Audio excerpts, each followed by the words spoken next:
안녕하세요. 저는 30대 초반 주부입니다. 원래는 하던 일이 있기는 한데 지금은 아이를 낳고 1년째 육아휴직 중이에요. 아이를 키운다는 게 보통 일이 아니라는 걸 매일매일 실감 중입니다. 차라리 일을 하는 게 100배는 낫겠다 싶을 만큼요. 그래도 남편과 시아버지가 저를 정말 많이 도와주시는 편이라 저는 다른 집에 비해서는 훨씬 수월하게 육아를 하고 있어요. 저희 부모님은 지방에 멀리 사시기 때문에 주로 시아버지가 저를 많이 도와주십니다. 왜 시어머니가 아니고 시아버지냐고요? 저는 시어머니가 없거든요.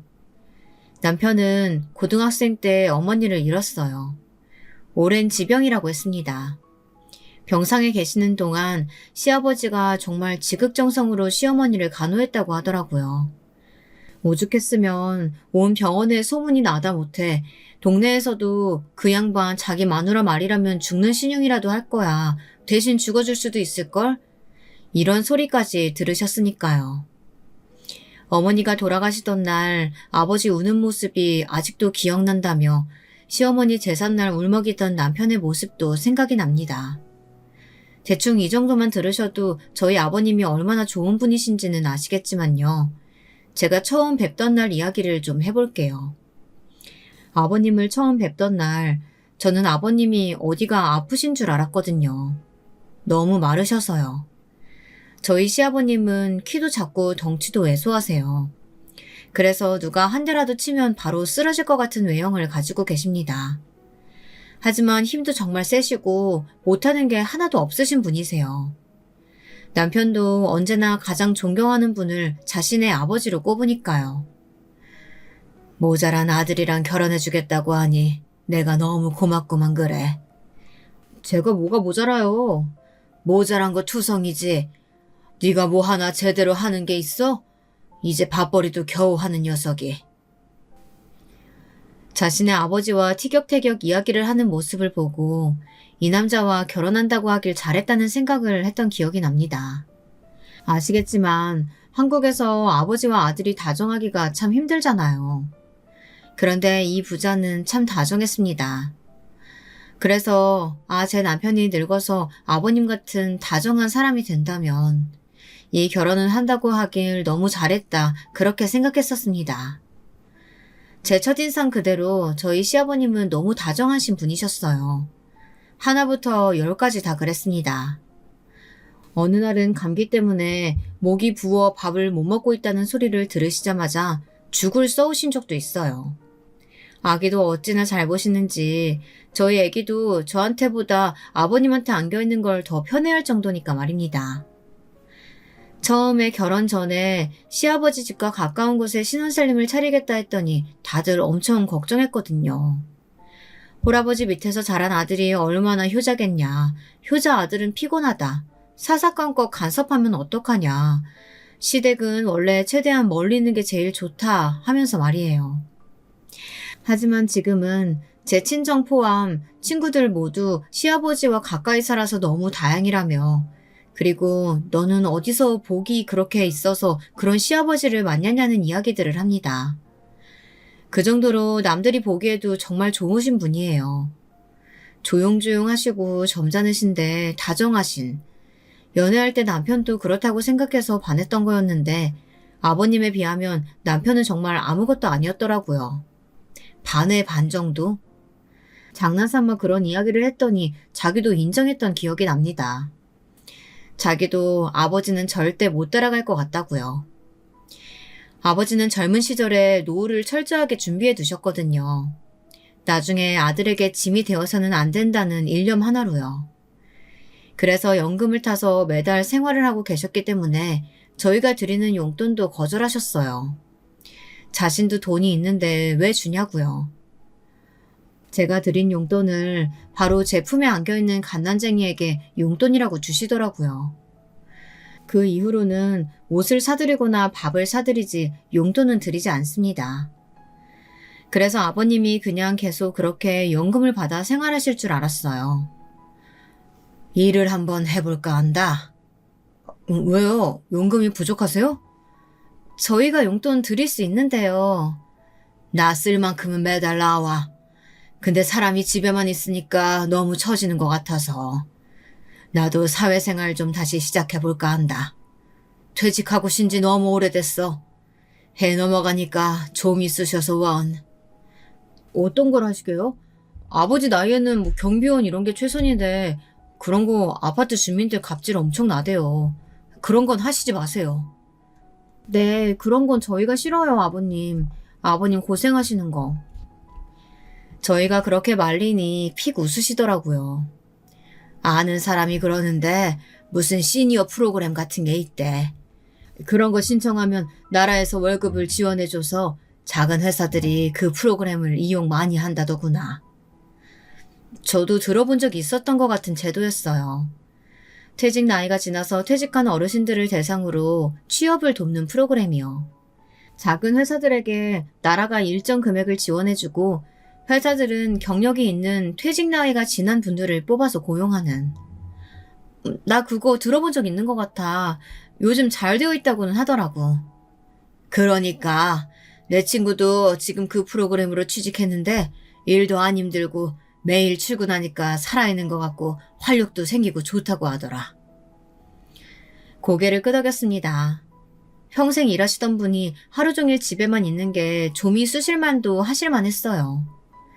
저만 해도 지금 하루라도 빨리 복귀하고 싶어서 몸이 근질거리는데 말입니다.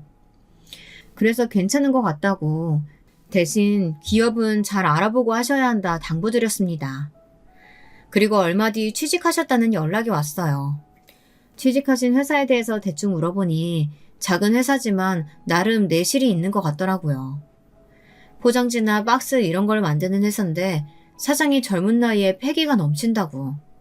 그런 친구들 보고 있으면 자기도 젊어지는 것 같다고 웃으며 말씀하시길래 괜찮은 곳에 취직하셔서 다행이다 생각했습니다. 아버님이 취직하신 뒤로 제가 더 힘들어지긴 했어요.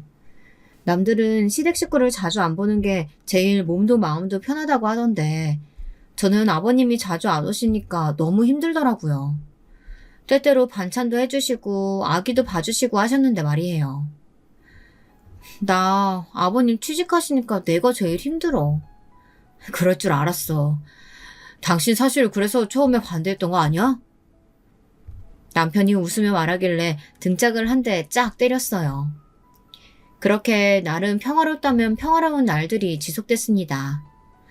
그런데 한 달이 지나도록 아버님이 집으로 오시질 않았어요. 그래서 저희가 찾아뵙기로 했습니다. 미나도 보고 싶어 하실 것 같아서요. 그런데 집에 갔더니 컴퓨터 앞에 앉아 계시더라고요. 아버지, 저희 왔어요. 얼마나 집중을 하셨는지 저희가 왔는지도 모르시더라고요. 남편이 말을 거니까 그제야 저희를 돌아보셨습니다.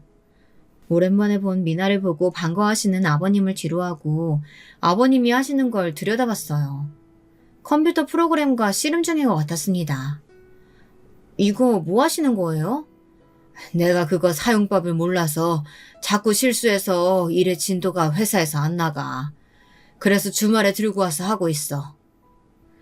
그런데 가만 보니까 수월한 일은 아닌 것 같더라고요. 양도 꽤 많아 보였고요. 이걸 아버님이 다 정리하시는 거예요?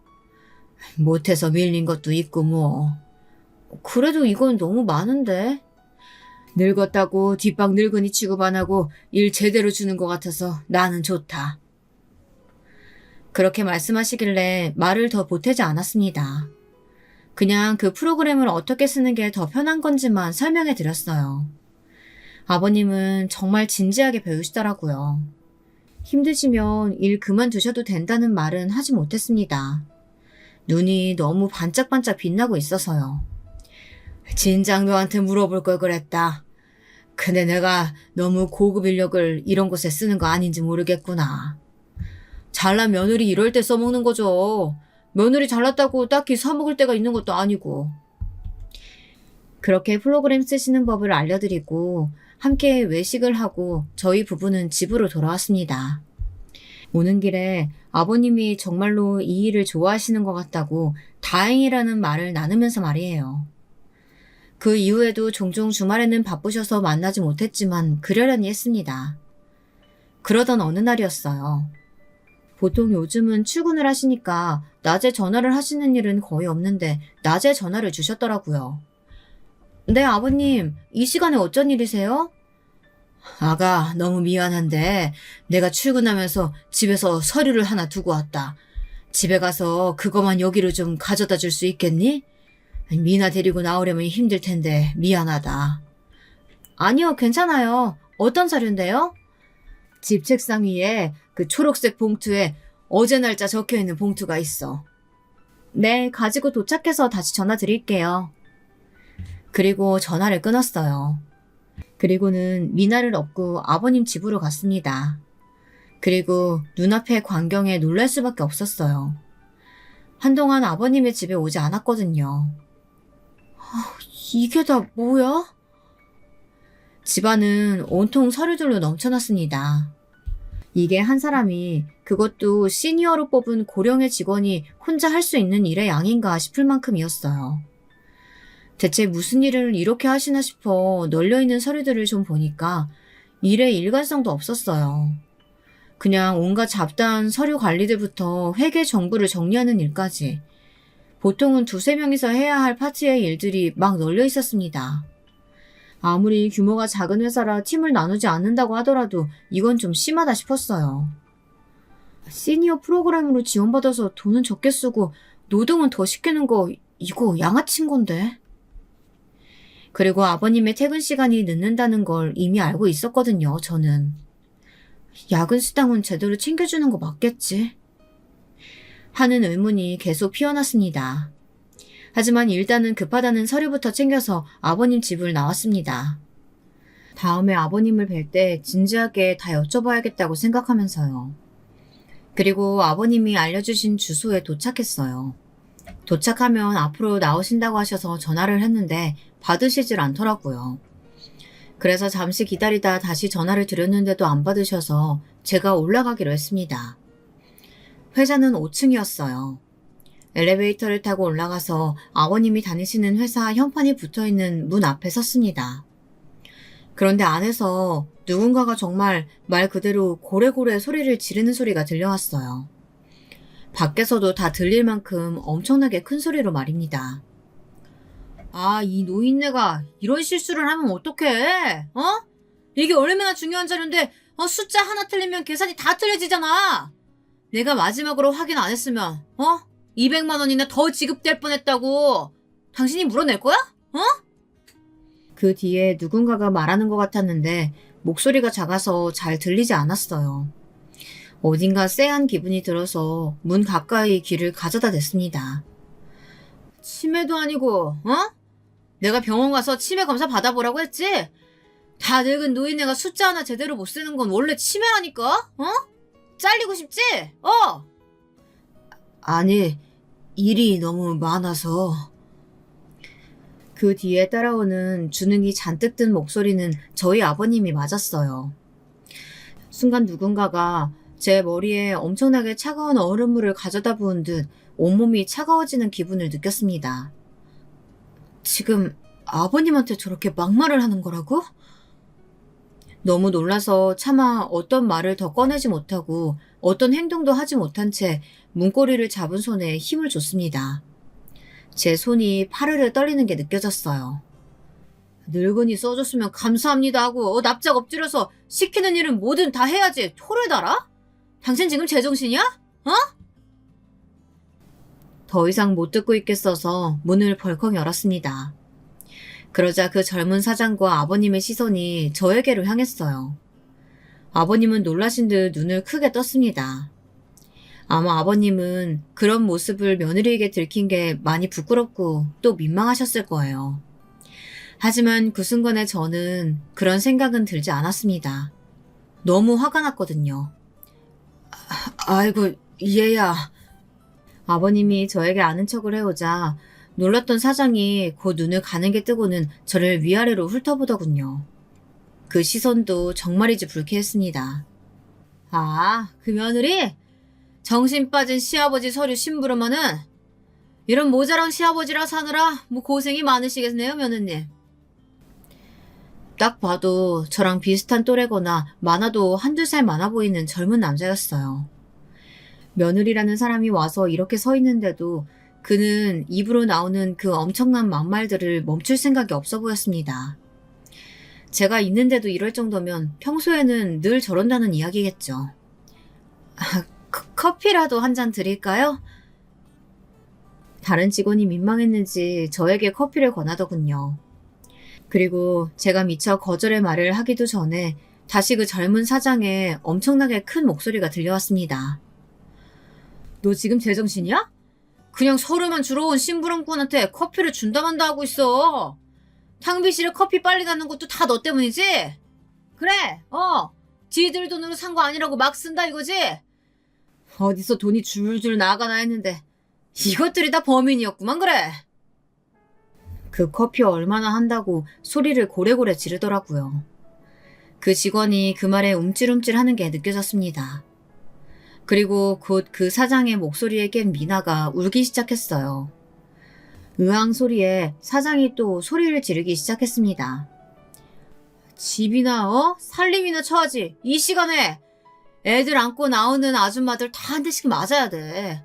시끄럽고 보기 싫고. 며느님은 이 정신 빠진 시아버지 심부름하러 나온 거니까 내가 오늘은 좀 봐드릴게. 그니까 애 좀. 시끄러.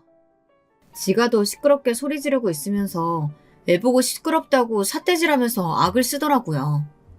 진짜 너무 화가 나서 입 밖으로 저도 상스러운 말이 나올 뻔했지만 눈을 꼭 감고 심호흡을 하며 참았습니다. 그리고는 일단 애를 달랬어요. 곧바로 미나가 조용해지고 저에게 커피를 주겠다던 직원에게 조용히 물었습니다. 이번 주 일주일 동안 몇 시에 퇴근하셨어요? 제 질문에 왜 그런 걸 물어보냐는 얼굴로 바라보던 직원이 조용히 10시라고 대답하더군요. 그래서 야근 수당은 받았냐 물으니 고개를 젓더군요. 그리고 이 회사는 분명히 5인 미만으로 등록되어 있는 것 같았는데 지금 제 눈에 보이는 직원만 7명이었어요. 옳았구나 싶었습니다. 아줌마, 뭐 그런 걸 물어봐. 뭐 돼? 서류 주러 왔으면 서류만 주고 가. 이렇게 말하는 사장 앞으로 찬찬히 다가갔습니다. 그리고는 숨을 몰아쉬고는 말했습니다. 일단 좀 작게 좀 말해 이 새끼야. 애 또 깨서 울면 나도 할 말 제대로 못하니까. 제 눈빛이 달라지고 말투가 달라지니 그 사장이 흠칫 놀라더라고요. 당연하죠. 제가 일할 때는 정말 무서운 사람으로 정평이 나 있거든요. 저희 회사에서는 그걸로 저를 모르는 사람이 없었는데 말입니다. 젊은 사장이 쪼는 걸 보고 아직 안 죽었구나 생각했어요. 뭐? 새끼? 네가 한 막말에 비하면 나는 아직 시작도 안 했는데 벌써 이렇게 파들거리면 어쩌시나. 그리고 내가 조용히 말하라고 했지? 애 깬다고. 미나를 내려다보며 다시 말했습니다. 원래 한참 낮잠을 잘 시간이기도 했고 원래 애기치고 잠기가 어두운 아이라 다행히 새근새근 잘 자더라고요. 이 아줌마가 지금 눈에 뵈는 게 없나? 다 보이니까 그건 걱정 마시고 여기 야근수당 다들 못 받은 것 같은데 사업장도 5인으로 신고돼 있는데 딱 봐도 없네요. 그쵸? 이거 다 법 어기신 거 아시죠? 제 말에 잠시 움찔하더니 곧 비웃으면서 말하더군요. 어디서 보고 들은 건 많으시네. 뭐 그런 것도 드라마에 나와? 그래서 뭐 어쩔 건데? 시아버지 모실 능력도 안 돼서 저 나이에 일하게 만든 거 보면 별 대단한 집도 아닌 것 같은데 말이야. 대단한 집안은 아니죠. 그리고 저희 아버님은 돈 때문에 일하시는 게 아니라서요. 옌병하네. 꼴의 자존심은 지키고 싶다. 젊은 사장이 저에게 다가오더니 제 어깨를 손가락으로 밀며 말하더군요. 이것도 폭행죄로 추가되는 거 아시죠? 신고하게? 그래, 해봐. 뭐, 내가 해줘? 그러면서 자기 휴대폰을 꺼내 112 버튼을 누르더라고요.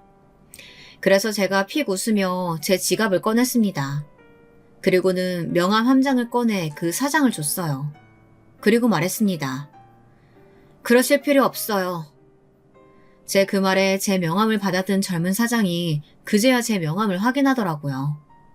그리고는 정말 놀란 듯 눈을 동그랗게 뜨고는 그 명함과 저를 번갈아 보기 시작했습니다.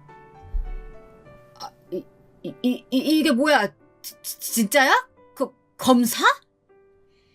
네. 제 직업이 검사라 따로 신고하실 필요는 없어요. 그리고는 다시 그 사장 손에서 제 명함을 쏙 빼 지갑에 넣었습니다. 지금 육아휴직 중이라 명함이 몇 개 없어서. 그리고 잠시만요. 그리고는 휴대폰을 꺼내 전화번호부 리스트를 한번 쫙 훑은 후 어디론가 전화를 걸었어요. 김검, 다른 게 아니라 불법 사업장 하나만 알아봐 달라고. 여기 문제가 좀 많은 것 같아서. 내가 상호랑 주소명 보낼게. 딱 보니까 축소 신고해서 탈세하고 직원들 야근 수당 다 떼먹은 것 같아. 그리고 국가 지원 사업 쪽으로도 신고 잘못했을 거고. 주소랑 상호명 보낼게. 응?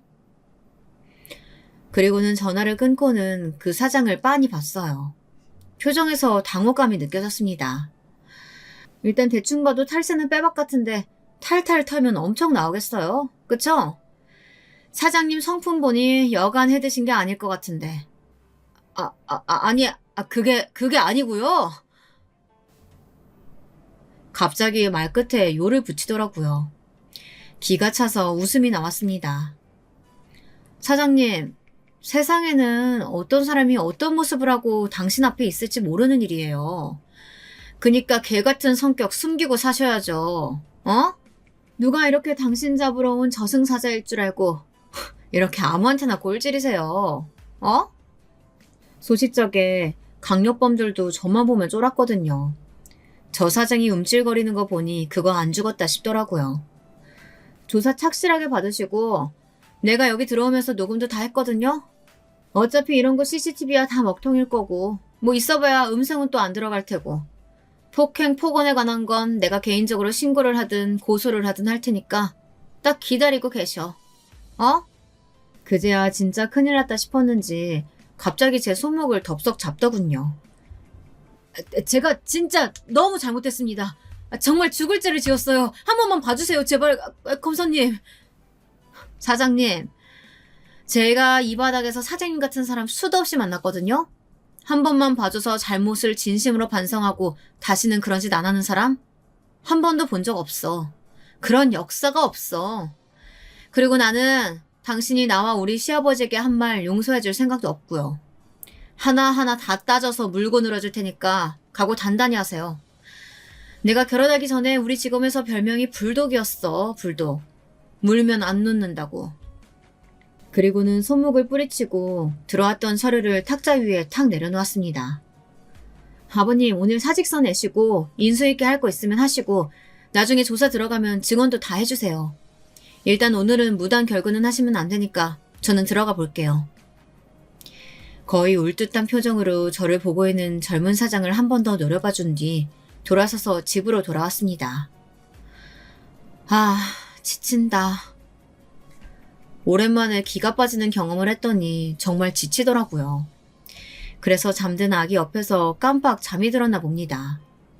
띵동하고 벨이 울리는 소리에 깼어요. 문을 여니 아버님이 서 계시더라고요. 표정이 안 좋으셨습니다. 당연히 그랬겠죠. 오늘 너무 미안하구나. 그런 모습 보여서. 그게 왜 아버님이 미안해야 하실 일이세요. 그 자식이 미안해야 할 일이지. 그리고 그런 일 있으셨음 진작에 저한테 이야기를 하셨어야죠. 이야기를 들어보니 아버님은 그 정도 일은 다 하는 건 줄 알았다 하시더라고요. 그리고 자기가 나이가 들고 서툴러서 못하는 거라고요. 사장이 그런 식으로 나오는 건 처음에는 화가 많이 났는데 나중에는 점점 괜찮아지더라고요. 그게 괜찮아지면 안 되는 거예요. 그래, 네 말 들어보니까 그게 맞는데 내가 생각이 짧았구나. 아버님께 아버님이 하신 업무들에 대한 설명을 들었습니다. 확실히 한 사람에게 주기에는 업무의 양이나 강도가 심했어요. 아버님의 이야기와 제가 오늘 들은 것들을 정리해서 아까 전화했던 동료 검사에게 이야기를 해줬습니다. 그 사장 새끼도 진짜 더럽게 재수없긴 하네. 하필 걸려도 너한테 걸리냐? 내가 뭐? 우리 직원 불독. 암튼 진짜 탈탈 털어라. 알겠지? 나도 네가 보내준 녹음본 들어보니까 진짜 화나더라. 그런 새끼는 가만두면 안 돼. 그렇게 부탁을 하고 전화를 끊었습니다. 그리고는 퇴근한 남편에게 오늘 있었던 일에 대해 다 이야기했어요. 남편도 정말 화가 나서 당장이라도 그 사장놈을 잡으러 갈 기세더라고요. 내가 다 알아서 손 써놨어. 그 말에 가려던 발걸음을 돌렸지만 말입니다. 좀 더 알아보니 정말 가관이었더라고요. 그 젊은 사장이 행한 악행을 몇 가지 소개해드릴게요. 들으면 다들 혀를 내두르실 겁니다. 일단 회사 비품으로도 엄청나게 갑질을 해댄 모양이었어요. 커피 믹스나 볼펜 개수까지 세어가며 관리를 했답니다. 그래서 자기가 알고 있는 수량보다 적거나 하면 누가 더 가져갔는지 체크를 하고 물어내기도 했대요. 탕비실에는 커피를 많이 못 마시게 하려고 CCTV까지 설치해놨다는 말이 있을 정도라고 하더라고요. 머릿수 맞춰서 음료수를 사두고 그 이상 마시면 화를 낸다든지 아니면 5분이라도 늦은 건 정말 회사가 떠나가라 고래고래 소리를 지르면서 야근은 야근 수당도 주지 않고 시킨다든지 이런 건 내사였다고 합니다. 가장 충격적인 일은 한여름에 창고에서 에어컨도 없이 하루 종일 포장일을 시킨다는 거였더라고요. 그때 쓰러져 나간 직원들이 한두 명이 아니었다고요. 그렇게 직원들이 쓰러졌는데도 쉬게 해주는 건 꿈도 꿀 수 없었다고 했습니다. 그렇게 체력이 없어서 어디다 갖다 써? 우리 회사 같은 거 아니면 붙어있지도 못할 버러지 같은 것들아. 여직원들 사이에서 성희롱도 서슴지 않았다고 하더라고요. 어리고 예쁜 여직원들만 뽑아다 놓고 노골적으로 성희롱과 성추행을 일삼았다고요. 일단 이력서를 받으면 얼굴이고 나이부터 확인한다더군요. 그리고 면접을 보고 실무가 다르면 뒤에서 그렇게 욕을 했다고 합니다. 요즘 애들은 이게 문제야. 얼굴을 무슨 포토샵으로 다 만져놔서 실물이랑 너무 다르잖아. 그리고 새로 오는 여자 직원들에게 틈만 나면 몸매가 어떻고 피부가 어떻고 머릿결이 어떻고 하면서 외모에 대해 이야기를 하고 조금이라도 불편한 기색을 보이면 자르거나 혹은 자리로 가라고 협박을 일삼았다고 합니다. 한 번은 이런 일도 있었다고 하더라고요. 고졸인 어린 여자분이 집이 가난해 대학도 제대로 못 가고 고등학교 졸업하자마자 취직을 했는데 그 여자분에게 계속 찝쩍거렸다고요. 어깨를 슬쩍 만진다거나 몸을 밀착시킨다거나요. 사장님, 보기 너무 불편합니다. 어느 직원이 한 번은 그렇게 말한 적이 있대요. 너무 불편하다고요. 그러시지 말라고요. 그 자리에서 주먹을 내리꽂아 때린 사건도 있었다고 합니다. 그리고선 문제가 커질까봐 돈으로 합의했다고요. 그 여자분은 아마 어쩔 수 없이 돈 때문에 합의를 해줄 수밖에 없었을 거라고 다들 안타까워했습니다. 이런 사연을 듣고 나니까 더더욱 그 사장을 가만둬서는 안 될 것 같았습니다. 그 모든 이야기들을 김 검사에게 전달했어요. 그리고 며칠 뒤 현장 조사에 들어갔다는 소식을 전해 들었습니다. 그리고 그날 저녁 그 젊은 사장이 저를 찾아왔어요. 나가지 않고 인터폰으로 대화를 나눴습니다. 문 안 열어줄 거니까 돌아가세요. 검사님, 진짜 잘못했습니다. 한 번만 용서해 주세요. 이제 제 손 떠난 일이고 잘못 있으면 벌 받아야죠. 저만 있는 것도 아니고 다른 직원들 밥벌이도 해야 되는데 한 번만 봐주세요, 제발. 제 담당 사건도 아니고 이제 제 손 떠났다니까 그러네. 무슨 말인지 못 알아들어요? 제가 만나주지 않자 집 앞에서 무릎을 꿇고 몇 시간을 그러고 있다가 결국 돌아갔어요. 어차피 봐줄 마음도 없지만 그럴 마음이 든다고 해도 이제 이 사건은 제 손을 떠나 담당 검사가 있는 사건이기 때문에 제가 어떻게 할 수 있는 게 아니거든요. 저한테 와서 일해봐야 아무 소용이 없었습니다. 물론 저한테 권한이 있다고 해도 그렇게 하진 않았겠지만 말입니다. 그리고 얼마 뒤 제가 이 일을 처음으로 얘기한 동료 검사에게 연락이 왔습니다. 그 젊은 사장이 제가 권력을 남용했다고 탄원서를 내고 또 청와대 게시판에 글을 썼다고요. 그 내용인 즉슨 이랬습니다. 안녕하세요. 저는 경기도에서 작은 사업체를 운영 중인 30대 남성입니다. 어린 나이에 성공해보겠다고 혈혈단신으로 지방에서 이곳까지 올라와 안 해본 일이 없을 정도로 열심히 살았어요. 그러다 우연한 기회에 같이 일하던 분과 사업을 하게 되었고 그분은 이제 은퇴를 하셔서 저 혼자 작게나마 회사를 운영 중에 있습니다. 워낙 작은 회사라 이것저것 부족한 게 많습니다. 자영업 하시는 분들 다들 아시겠지만 모든 걸 법대로 다 지켜가면서 하기란 정말 어려워요. 그래도 지키긴 해야 하는 게 맞습니다만 쉽지가 않았습니다. 항상 경영난에 시달리고 있어요. 그러던 찰나 나라에서 지원해주는 시니어 프로그램이 있다고 해서 어르신 한 분을 지원받아 채용을 하게 됐습니다. 워낙 작은 회사다 보니 그분한테 업무가 좀 과중된 게 있지만 그래서 전 사전에 다 고지를 했어요. 괜찮다고 하셨고 그래서 그분을 채용하게 된 겁니다. 문제는 그분이 일이 너무 서툴러서 실수가 잦았다는 겁니다. 그분의 실수로 대금을 잘못 치를 뻔한 적이 한두 번이 아니었어요. 처음에는 일이 아직 손에 익으시지 않으시기도 했고 또 업무가 많은 편인 건 맞으니 몇 번 넘어갔지만 반복되는 실수로 저도 모르게 짜증이 많이 난 상황이었습니다. 그래서 저도 모르게 그러면 안 되는 걸 알면서도 어르신에게 화를 냈어요. 그런데 마침 시아버지를 찾아오셨던 며느리분이 그 장면을 보게 된 겁니다. 저에게 따지더군요. 당신이 뭔데 우리 아버님에게 화를 내는 거냐고요. 그러면서 저희 사업장을 이곳저곳 둘러보기 시작했습니다. 그러고는 바로 어디론가 전화를 하더니 저희 사업장을 좀 조사해보라고 하더군요. 알고 보니 그 며느리분은 검사셨습니다. 아시는 분은 아시겠지만 털어서 먼지 안 나오는 사업장이 지구상에 어디 있겠습니까? 뭐라도 문제를 삼으려면 삼을 수 있겠죠. 제가 죄송하다고 몇 번이나 용서를 빌었지만 그 검사 며느리분은 들은 척도 하지 않으시더군요. 제가 그분 집 앞에 가서 무릎도 꿇었지만 만나주지도 않으셨습니다. 그렇게 저희 사업장에 대한 각종 조사가 시작됐습니다. 지금은 세무조사다 뭐다 난리예요. 안 그래도 겨우겨우 이어가던 회사가 하루아침에 망하고 저희 직원들은 다들 갈 곳을 잃게 되었네요. 물론 제가 잘못한 부분이 있습니다. 처음 일하시는 분에게 많은 업무를 맡긴 것도 또 어르신에게 화를 낸 것도 물론 잘못한 부분입니다. 그러나 이런 식의 과도한 보복 행위는 정말 너무한 것 같다는 생각이 듭니다. 대한민국에서 검사가 가지고 있는 힘이 얼마나 큰지 다시 한번 알게 됐네요. 살려주십시오. 이대로 망하면 저는 정말 죽습니다. 대충 이런 내용의 글이었어요. 글을 읽자마자 똑똑하다는 생각이 들긴 하더군요. 대한민국 국민들이 갖는 공권력, 검사에 대한 불신과 불만을 잘 이용한 글이라는 생각이 들었습니다.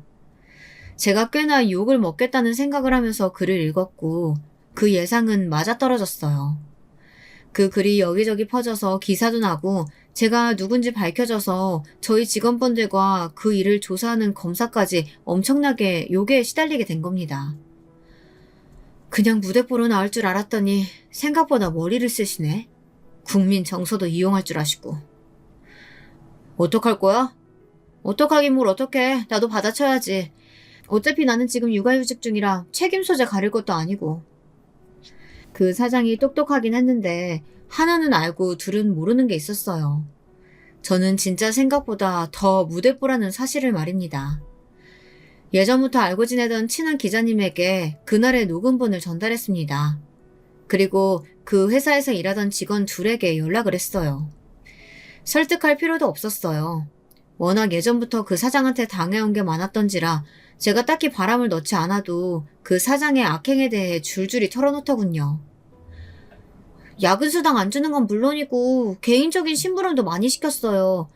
여직원 하나는 콘돔 심부름까지 한 적도 있다니까요. 성희롱이나 추행은 뭐 일상이었고요. 벅하면 소리 지르고 때리고 회사 안에 CCTV 없는 거 그거 저희 때리려고 그런 거라니까요. 사장은 모르는데 병원 가서 매번 진단서 끊어놨어요. 언젠가 쓸 일이 있을 거라고 생각하면서요. 결국 이런 날이 오긴 오네요. 포장해야 하는 날 에어컨도 안 틀어서 일하다가 쓰러진 적도 있었어요. 병원에 실려갔는데 병원비는커녕 다음날 바로 출근하라고 하더라고요. 그래서 다시 출근해서 포장했어요. 여전히 에어컨은 틀어지지도 않았고요. 정말 수없이 많은 증언들이 쏟아졌습니다. 그 젊은 사장은 제가 생각했던 것보다 훨씬 더 악덕 고용주였더라고요. 이거 완전 쓰레기네. 오죽하면 수없이 많은 인간 군상을 봐온 기자마저도 쓰레기라며 혀를 내두를 정도였으니까 말입니다. 제가 준 녹음본의 내용과 직원들의 폭로가 담긴 긴 기사가 나가고 여론은 완전히 뒤집혔어요. 물론 제가 준 녹음본만 있었다면 이렇게 바로 반전이 되지는 않았을 겁니다. 다수의 직원들의 용기가 있었기에 가능한 일이었겠죠. 그 젊은 사장의 사업체가 까발려지면서 하나 더 밝혀진 게 있었습니다. 그 사장이 글을 쓰면서 자기가 산전수전 다 겪어가며 이룬 사업체인 것처럼 말했잖아요. 사실은 그게 아니라 금수저였더라고요. 부모님의 자금과 지원으로 쉽게 시작했고 또 직원들에게는 야근 수당을 주지 않고 에어컨도 틀어주지 않으면서 슈퍼카는 여러 대 있는 그런 사람이요. 간땡이도 크다. 저러면서 지금 나한테 뭐 권력이니 뭐니 하면서 그런 거야? 이거 다 밝혀지면 욕을 몇 배로 먹을 텐데. 그러니까 말이야. 그리고 털수록 완전 장난 아니야. 뭐 탈세, 횡령에 사업하면서 저지를 수 있는 죄란 죄는 다 지었더만.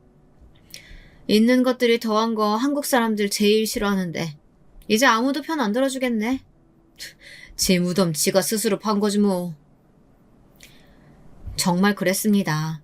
자기 무덤을 자기가 스스로 판 셈이 됐어요. 모든 비난의 화살을 마다못해 그 사장의 부모님들에게까지 그 일이 번졌어요. 그 사장의 부모님들도 사업을 하시는데 여론의 화살이 거기로도 향한 겁니다. 자식이 저런 걸 다 어디서 보고 배우겠냐. 그 사장 네 부모 회사도 조사해봐야 한다. 그야말로 난리가 났어요. 그쯤 되니 그 젊은 사장이 어떤 얼굴을 하고 저를 볼지 더 궁금해지더라고요. 그래서 김 검사에게 연락해 조사를 받는 날 지검을 한번 나간 적이 있습니다. 저를 보고 어떤 얼굴을 할지 궁금했거든요. 야 이년아, 너 때문에 이게 뭐야? 어? 진짜 이게 보자 하니까 남자 무서운 줄 모르고. 내가 밤길에도 어떻게 하면 어떡하려고 이렇게 겁대가리 없이 구냐? 어? 뭐 쓰레기인 건 알았지만 볼 때마다 상상을 초월하더군요. 방금 이 발언으로 협박죄도 추가됩니다. 해! 다 해봐! 우리 엄마 아빠가 돈 많은 거 알지? 변호사 엄청 붙이면 여기서 나가는 거? 일도 아니야. 나가면 내가 너 가만히 안 둔다, 어? 제가 여기 나가서 동네방네 다 떠들고 다닐 거거든요. 협박받았다고. 저 무슨 일 생기면 다 님 탓인 줄 알라고요. 선생님은 아마 저한테 절대 무슨 일이 안 생기길 바라셔야 될 겁니다. 혹시나 제가 어디 다치기만 해도 거기가 나 이렇게 만든 거라고 사람들이 다 수군대게 만들 거니까. 야, 이 미친년이! 저한테 달려들려던 걸 수사관들이 뜯어말려 데리고 갔어요. 정말 가관이죠. 이 이야기가 수사관을 통해 또다시 언론으로 퍼져나갔습니다. 반성은 하지 않고 검사에게 밤길 조심하라는 협박을 했다는 내용으로 말이죠. 사람들은 더더욱 분노했어요. 그리고 그가 그렇게 당당하게 말했던 그의 부모에 대한 관심으로 이어졌습니다. 그 사장 부모 역시 사업체를 운영 중이었어요. 아들이 운영하는 회사에 주기적으로 납품을 받고 있었더라고요. 조사를 하다 보니 자연스럽게 그 부모의 회사도 털게 되었고 거기도 만만치 않은 불법 정황들이 있었습니다. 탈세나 횡령은 기본으로 깔고 가는 거고 회사 규모를 축소 신고해서 지원도 어마어마하게 받았더라고요.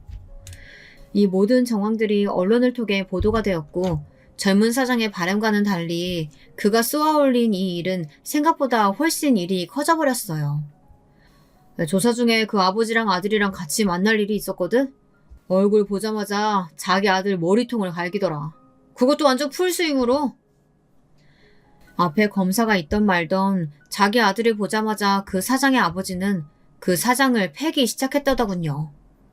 야, 이 새끼야. 너 때문에 나까지 이게 뭐야? 내가 적당히 나대라고 했어, 안 했어? 아버지, 죄송해요. 잘못했어요. 그 사장은 자기 아버지는 무서웠던지 정말 싹싹 빌면서 용서를 빌었다고 하더라고요. 아들과 아버지는 어마어마한 추징금을 내야 했으며 횡령으로 실형을 살게 되었습니다.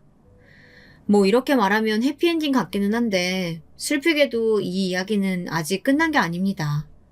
더한 사건이 아직 하나 더 남았거든요. 그 두 사람은 돈은 많았어요. 그래서 사람들의 관심이 식었을 때 좋은 로펌에 비싼 변호사를 수십 명 써 항소를 했습니다.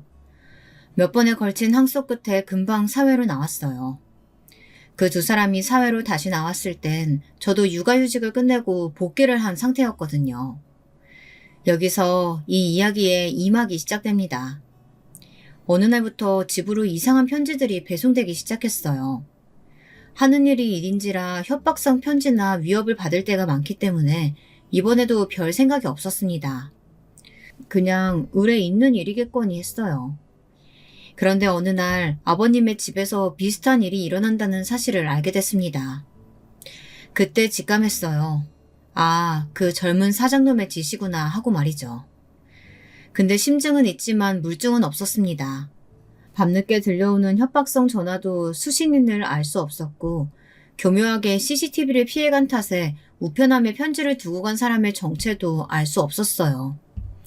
거기서 그쳤으면 장난 좀 치나보다 하고 말았을 텐데 거기서 그치지 않았습니다. 가족들끼리 다 같이 1박 2일로 여행을 가는 날이었어요. 시아버님의 생신 겸 여름 휴가 겸 겸사겸사 오랜만에 떠나는 여행이었습니다. 즐거운 마음으로 다 같이 집을 나서서 가고 있는데 뒤에서 누가 쿵 하는 소리와 함께 차를 박았어요. 순간적으로 아이를 확 끌어안아 아이는 다치지 않았지만 제가 팔을 세게 박는 바람에 뼈가 부러졌고 아버님은 머리를 부딪혀 이마가 찢어졌습니다. 가만히 있는 차를 박으면 어떡합니까? 네? 죄송하다고 했잖아요. 그게 지금 죄송하다는 사람의 태도예요? 그 사고를 낸 차주는 처음부터 이상했어요. 내리자마자 자기가 다 잘못했다고 인정은 하면서도 시종일관 껄렁대고 죄송한 사람의 태도가 아닌 모습이었습니다. 그래서 혹시나 하는 마음에 저에게 사고를 낸 그 차의 주인을 좀 알아봐달라고 했는데요. 아니나 다를까 심부름 센터를 운영 중인 양아치더라고요. 마찬가지로 이것도 심증은 있지만 물증은 없었어요. 하지만 너무 화가 나서 견딜 수가 없었습니다. 저만 있는 차라던가 어른들만 있던 차도 아니고 어린 아이가 타고 있었잖아요. 아이가 다쳤으면 어떻게 하려고 이런 짓을. 그런 생각을 하니까 정말 피가 거꾸로 솟는 기분이 들었습니다. 이 새끼, 내가 진짜 잡아서 족친다.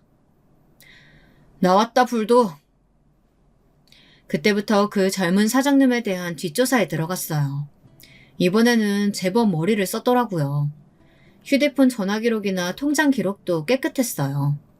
그래서 이번에는 반대로 저에게 사고를 낸 자식을 털기로 했습니다. 대한민국 검사 죽이려고 했다가 실패한 거예요.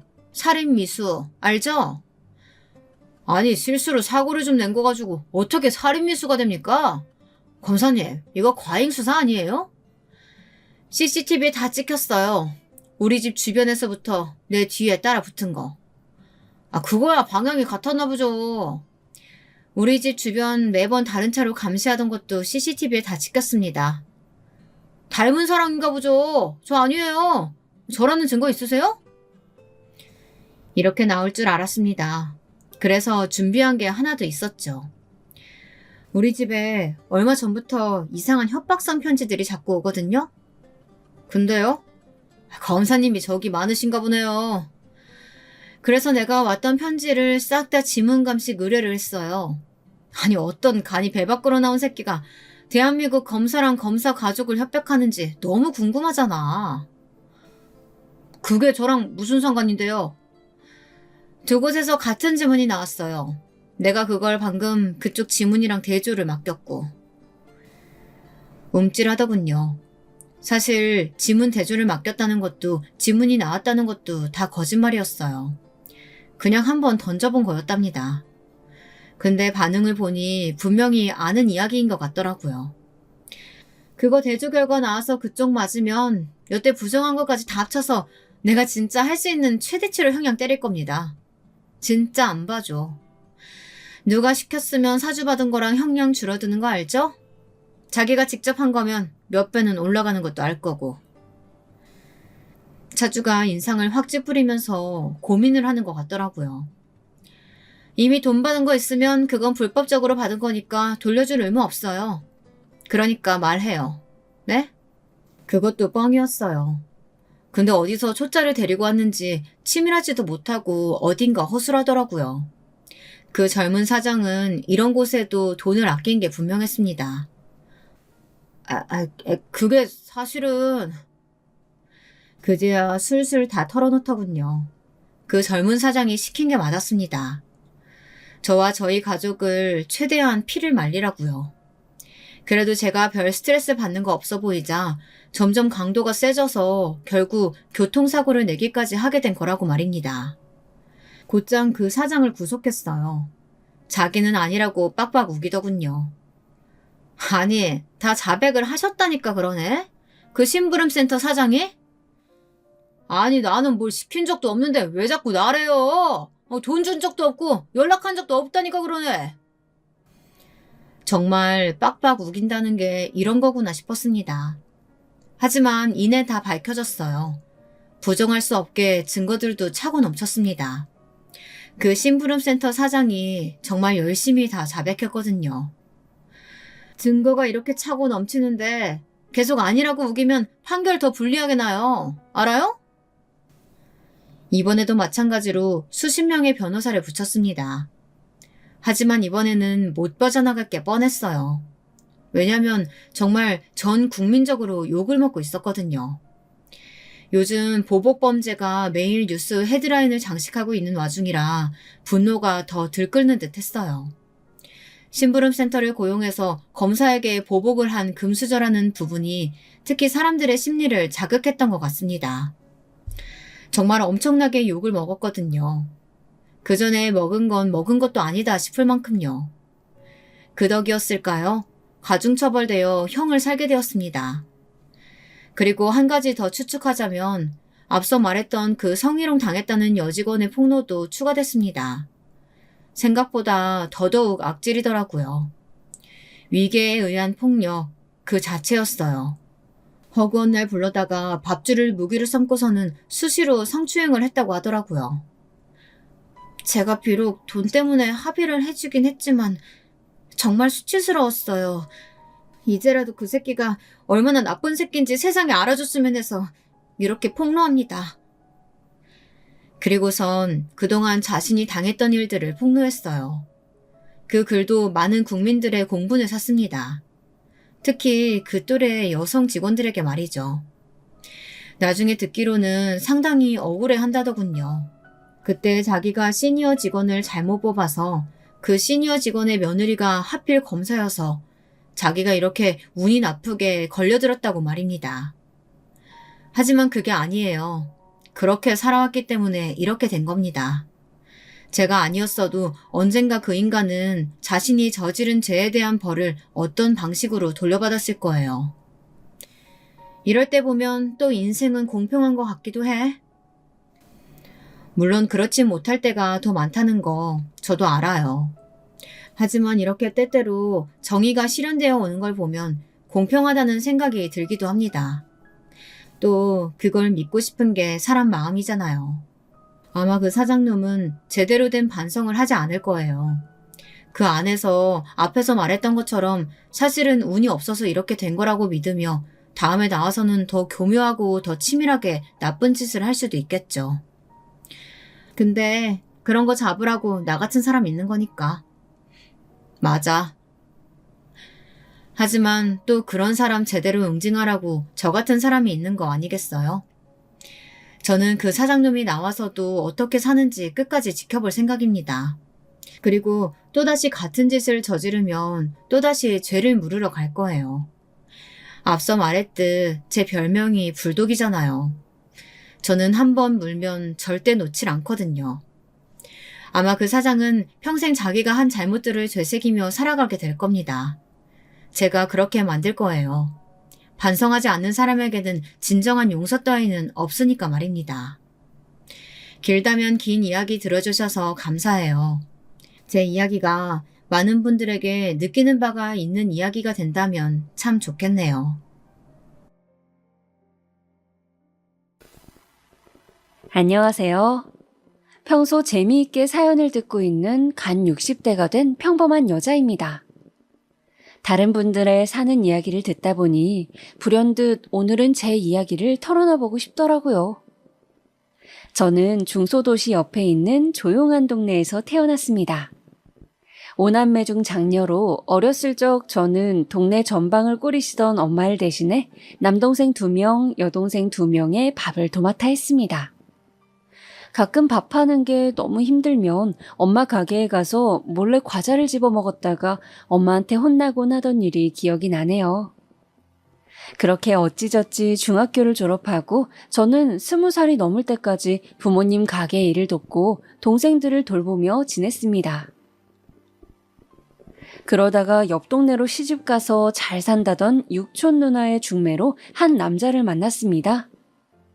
만난 첫날에 다방에 앉아 어색하게 커피를 홀짝거리던 나에게 그 남자는 자신이 농사를 지어서 성공하고 싶다는 이야기, 그리고 요즘 관심 가지고 있는 취미 이야기 등 여러 이야기를 신나게 하더니 집으로 가려는 저에게 빵을 한 봉지 사서 들려주었습니다.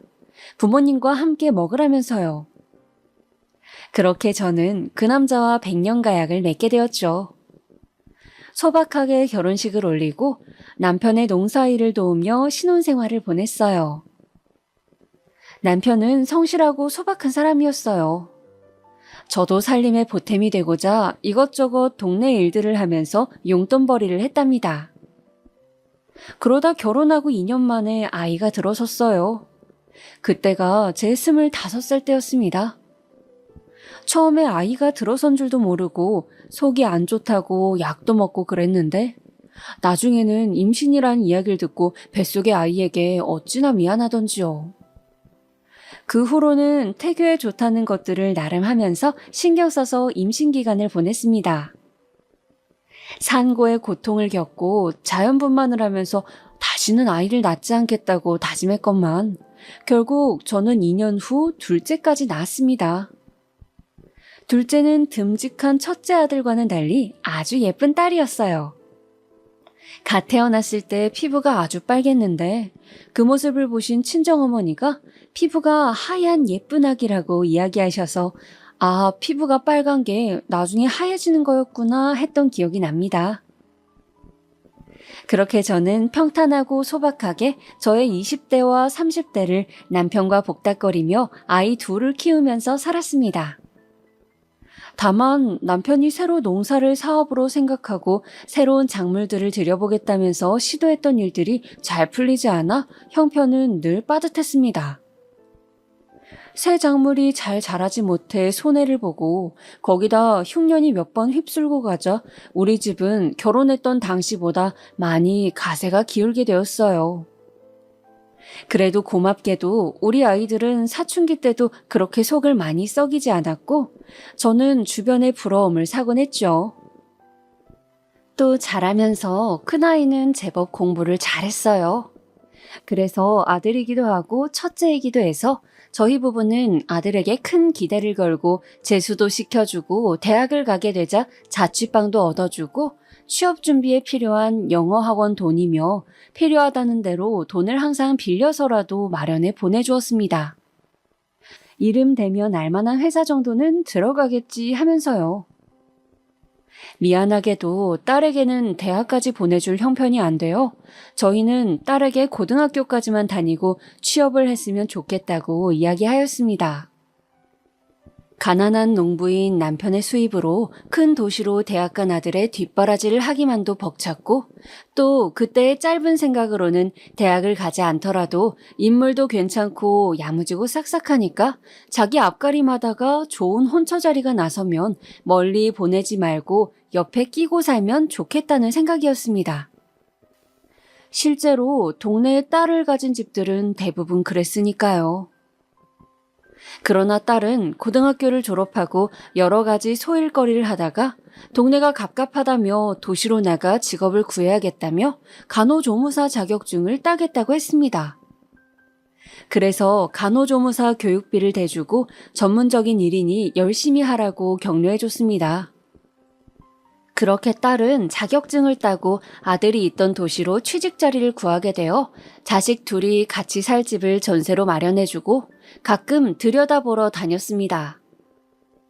그렇게 저는 자식 둘도 나름 앞가림을 해줬으니 우리는 이제 자식들 결혼시키고 우리 노후만 돌보면 되겠지. 이제 남편과 매일 뒷산에 등산도 다니고 국내 여행이나마 다니면서 즐겁게 노후를 보내야겠다는 희망을 품었습니다. 그런데 어느 날 큰 카드 회사에 취직해서 잘 다니고 있는 줄로만 알았던 아들에게서 청천벽력 같은 소식이 들어왔습니다. 갑자기 전화해서는 저에게 1억이 넘는 돈을 해달라고 하는 것이었습니다. 저는 너무 놀라서 수화기를 쥐고 있던 손을 바들바들 떨면서 물었습니다. 무슨 일이 있는 거야? 그 큰 돈이 사회초년생인 네가 왜 필요해? 수화기 속의 아들의 목소리는 불길하게도 착 가라앉아 있었습니다. 엄마, 그냥 아무것도 묻지 말고 대출 좀 해서라도 이번 한 번만 나 좀 살려주면 안 돼? 내가 열심히 일해서 꼭 갚을게요. 제발요, 부탁이에요. 아들은 아무리 다그쳐도 무슨 일이 있었는지 말하지 않았습니다. 저는 다짜고짜 딸에게 전화해서 다그쳤습니다. 네 오빠 무슨 일 있는 거니? 갑자기 1억이 넘는 돈을 해달라는데 너 뭐 아는 거 없어? 수화기 너머로 딸의 한숨이 밀려왔습니다. 그렇게 말하지 말라고 했더니 기어이 돈 이야기를 했어요? 딸은 어쩔 수 없다는 듯이 이야기를 꺼내더군요. 오빠가 언젠가부턴가 밤에 잠을 안 자고 핸드폰을 붙들고 있길래 뭐 하는지 봤더니 축구를 열심히 보고 있더랍니다. 왜 새벽에 자꾸 보냐고 했더니 해외 경기라 그렇다고 해서 그러려니 했는데 날이 갈수록 밤을 새며 축구 경기를 보고 또 경기 승패에 따라서 뭔가 기분이 들쭉날쭉하고 얼굴이 점점 어두워져서 한 번은 제대로 따져 물었다고 합니다. 그랬더니 스포츠 토토라는 것을 한다고 했대요. 경기 승패에 따라 돈을 거는 일종의 도박이었습니다. 저는 갑자기 하늘이 무너져 버리는 것 같았습니다. 머리가 어지럽고 정신이 하나도 없었습니다. 도박이라니, 그런 것에 학창시절에도 대학 때도 별 관심이 없던 아이였는데 뉴스에서나 보던 그런 도박을 저희 아들이 한다고요? 정말 말도 안 된다고 생각했습니다. 충격을 받고 말문을 잃은 저에게 딸이 기어들어가는 목소리로 이야기를 했어요. 엄마, 그리고 집은 지금 월세가 됐어요. 엄마 아빠 모르게 내가 돈 모아서 다시 전세로 돌려놓으려고 했는데 오빠가 몇천 보증금을 빼서 그 돈을 다 날렸어. 라고 이야기를 하는 겁니다. 아들은 몇 년간 그 스포츠 뭐라는 도박을 하다가 자기가 일하면서 모은 돈은 물론이고 저와 신랑이 제 자식들을 위해서 저희 노후 자금 헐어서 해줬던 전세금까지 몽땅 날려먹은 것이었습니다. 그것 말고도 지금 1억의 빚이 더 생긴 상태였죠. 저는 인생의 고통은 모두에게 공평하게 온다더니 평탄하던 내 인생에도 고통이 이렇게 시작되는 건가 싶었습니다.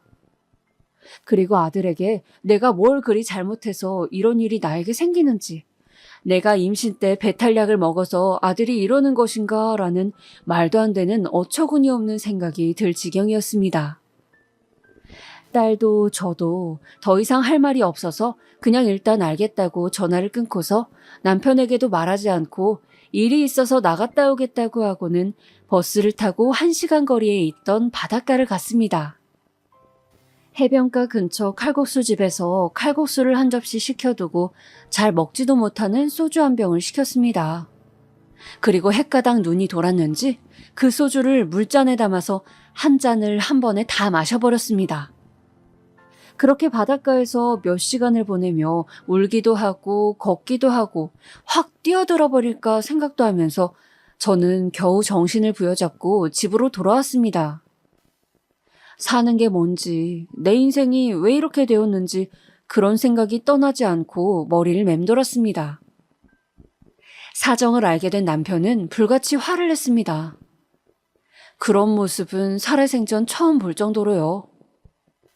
아들을 불러앉혀서 무릎을 꿇리고 하루가 멀다 하고 아들, 딸 집을 들락거리면서 아들을 감시했습니다.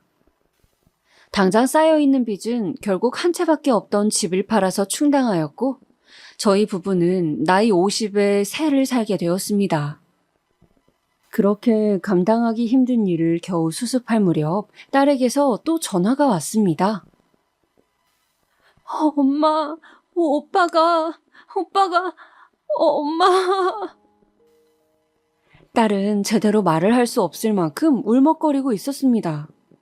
저는 등골을 타고 식은땀이 흘러내리는 것을 느꼈습니다. 무슨 일이야? 응? 은영아, 무슨 일이니? 왜 그래? 도박은 중독이라고 했던가요? 죽을 때까지 못 끊어서 손을 잘라야 된다고 했던가요? 제 아들이 또 도박에 손을 댔던 것입니다. 이제는 월급까지 차압당하는 신세가 되었다고 했어요. 딸은 자신이 모았던 돈을 다 털어넣고 오빠를 도와보려 했지만 눈덩이처럼 불어가는 이자로 감당이 안 된다며 전화하는 내내 울었습니다. 오빠 좀 자기 인생에서 떼어내달라고 소리를 치면서요. 이제 이렇게 오빠 뒤치다꺼리 하면서 그만 살고 싶다고요. 저희 부부 역시 마음이 천갈래 만갈래 낭떠러지로 떨어지는 듯 하였습니다.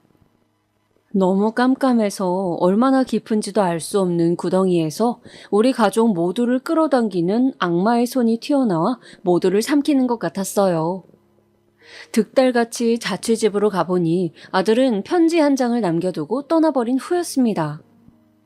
월급은 차압이 들어가서 직장을 그만뒀고 한동안 나를 찾지 말라고 죄송하다고 쓰여 있었습니다. 차마 저희의 얼굴을 볼 수 없었겠죠. 전세로나마 버티고 있던 저희 부부는 전세금마저 빼서 그동안 모아온 전 재산을 아들 때문에 다 날리고 동네 낡은 빌라 월세를 사는 신세가 되었습니다. 다행히 남편의 일은 정년이랄 것은 없어도 기운이 있는 한 농사를 지을 수는 있기에 하루하루 입에 풀칠은 하며 사라졌습니다. 저는 동네 식당에서 야채 다듬는 일을 구해 하루 5시간은 꼼짝 않고 허드렛 일을 했습니다. 때로는 너무 힘들어서 죽고 싶기도 했지만 같이 고통을 견디고 있는 남편과 아들 때문에 힘든 시간을 보낸 딸아이를 생각하니 무책임하게 그럴 수는 없었습니다. 아들이 그렇게 사라진 후 딸은 얼굴이 좀 나아졌고 간호조무사 말고 간호사를 하고 싶다면서 장학금을 받아 간호대학교를 다시 진학한다고 했습니다. 아무것도 해주지 못한 부족한 어미로서 얼마나 기특하고 대견하던지 딸에게 정말 고맙고 미안했습니다. 그 후 몇 년 동안 딸은 타지에서 열심히 대학 공부를 하고 저희 부부는 다시 소박한 생활을 이어가며 아들로 인한 분란은 일견 사그라지는 듯 보였습니다. 그러던 어느 날이었습니다. 딸이 말도 없이 집에 내려온 것이었어요. 그것도 과일 바구니를 들고 있는 어떤 청년과 함께요. 저는 놀라서 허둥지둥 없는 살림에 불고기와 찌개 등을 급하게 차리며 일을 마치고 집에 올 남편에게 전화를 걸었습니다. 여보, 우리 은영이가 청년하고 같이 집에 왔어요. 얼른 들어오세요. 남편 역시 깜짝 놀라면서도 내심 기꺼운 낯빛으로 집으로 돌아왔습니다. 우리 집에 인사를 온 청년은 은영이의 남자친구로 둘은 1년을 만나왔다고 했습니다. 놀랍게도 은영이가 간호사 공부를 끝내고 취직한 병원의 인턴 의사였습니다. 둘 다 갓 취업한 시기에 직원 휴게실에서 자주 마주치다 보니 친해져서 수다를 떠는 사이가 되었는데 그러다가 연애를 하게 되었다고 했어요. 저희는 싫지는 않았지만 의사라는 젊은이의 직업이 넘치는 것 같아서 좀 조심스러웠어요. 너무 기우는 만남은 좋지 않다고 하니까요. 그렇지만 그 청년을 바라보며 웃는 딸아이의 환한 미소 때문에 차마 그만 정리하라고 이야기를 할 수가 없었어요. 그리고 한 1년여쯤 지났을까? 딸은 그때 소개했던 남자친구와 결혼 생각을 하고 있다며 행복에 겨운 표정으로 저에게 허락을 구했습니다. 저는 딸의 이야기를 듣고 시집살이를 하지 않을까, 우리가 해줄 수 있는 게 없는데 예단이며 혼수며 다 어떻게 하지 등등 여러 생각에 잠을 못 자면서도 우리 딸이 이제 편하게 살겠구나. 그래, 너라도 힘들지 않게 행복하게 살아라 하고 마음속으로 부처님, 하나님, 천지식명님께 빌었습니다. 그 후 몇 년간 저희 부부는 저는 식당 일을 계속하고 남편은 이제 농사짓던 규모를 많이 줄여 조금만 일을 하면서 잘 지냈습니다. 건강도 다행히 괜찮았고 가난했지만 그럭저럭 평온한 생활이었어요. 가끔 비가 많이 오는 날이나 아주 추운 날에 창밖을 보며 연락 한 통이 없는 아들 녀석을 생각했지만 그저 무소식이 희소식이다 생각하면서 애써 별일 없을 거라고, 잘 지내고 있을 거라고 주문을 외우듯이 혼자 되뇌었습니다. 그렇게 아들이 우리 가족 옆에서 사라진 지 10년도 더 지난 해 어느 추운 겨울날이었습니다. 저는 저녁을 다 차려 먹고 뭉친 어깨를 주무르며 막 따뜻한 유자차 한 잔으로 하루를 마무리하려던 참이었어요. 대문 밖에서 자꾸 바스락바스락 거리는 소리와 아이들 칭얼거리는 소리가 들려오는 것이었어요. 아빠, 이 붉은 벽돌집이 아빠가 말한 할머니 집이야? 근데 나 배고파. 우리 언제 들어가? 아빠, 나 추워. 저기 있는 거 초인종 아니에요? 안 눌러요? 언제까지 서 있어? 저기, 우리 조금만 요 앞에 나갔다가 다시 올까? 아빠가 좀 오랜만이라 어색해서 그래. 춥지?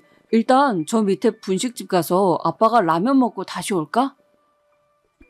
배고프다고 졸라대는 아이들의 목소리와 어디선가 들어본 적이 있는 듯한 낯이 익은 약간 굵으면서도 고운 남자의 목소리. 저는 순간 전기에 감전된 듯 온몸이 부르르 떨리더군요. 그 목소리는 세상에서 제일 사랑하고 보고 싶은 제 아들의 목소리와 닮아 있었습니다. 찰나의 순간 이게 꿈일까 싶으면서도 저는 본능적으로 온 힘을 다해 대문 밖으로 다름질쳐 나갔습니다. 미처 신발도 신지 못한 채로요. 준영아! 저의 절규하는 듯한 고함 소리에 골목 전체가 쩌렁쩌렁 울렸습니다. 당연히 저 앞으로 골목을 내려가던 아이 둘과 남자 한 명도 걸음을 멈추었어요. 걸음을 멈추고 잠시 숨을 고르는 듯하던 그 뒷모습은 진짜로 무려 10년 만에 보는 저의 아들이었습니다. 엄마. 이게 얼마 만에 보는 아들의 얼굴인지. 녀석은 그 자리에 서서 저를 보면서 아무 말도 하지 못하고 그저 바닥만 바라보면서 전봇대처럼 한참을 서 있더군요. 저는 맨발에 여전히 신발도 신지 않은 채로 아들을 향해 달려갔습니다. 윤서가, 이거사, 그렇게 사라져버리면 어쩌니? 어디서 뭘 하다가 이제야 내 앞에 찾아온 게야? 이놈아, 이 망나니 같은 놈아. 그래, 이 엄마가 보고 싶지도 않든 어찌 전화 한 통을 안 할 수가 있어, 이 매정한 놈아. 저는 다리에 힘이 풀려서 말 그대로 철퍼덕 바닥에 주저앉고 말았어요. 아들의 뒤에 서서 놀란 토끼 눈으로 저를 보던 남자아이와 여자아이는 그런 저를 신기한 듯이 바라보고 있었습니다. 저의 절규 소리에 놀란 남편이 달려나와서 우두커니 골목 가로등 불빛을 받으며 서 있는 아들을 발견했습니다. 그이도 역시 많이 놀란 듯 숨을 몰아쉬다가 냅다 집으로 달려들어가 마당에 있던 빗자루를 가져오더니 갑자기 아들을 두들겨 패더군요. 퍽퍽. 아들은 빗자루에 맞아 서 있지도 못하고 나동그라졌지만 남편은 매질을 멈추지 않았어요. 아들 역시 가만히 맞고만 있었습니다. 전혀 아프지 않은 사람처럼요. 계속 화를 내며 아들을 때리려는 남편을 필사적으로 말리고 저는 추위에 꽁꽁 언 아들과 아이들을 집 안으로 들어오게 했습니다. 저녁을 아직 먹지 못했다고 해서 급한 대로 집에 있는 반찬들을 꺼내고 계란 후라이를 내서 아이들에게 주었습니다. 애들은 꼭 몇 끼 굶은 것처럼 허겁지겁 밥을 입속에 집어넣더군요. 자세히 보니 손톱 밑도 시커멓고 양말도 구멍이 나려 했습니다. 옷도 며칠은 입은 듯 군데군데 얼룩이 보였습니다. 아들 역시 몰골이 좋다고 할 순 없었는데 꼭 며칠을 노숙한 사람처럼 머리도 감지 않은 듯 했고 허름한 옷에 천으로 된 큰 배낭을 메고 있었습니다.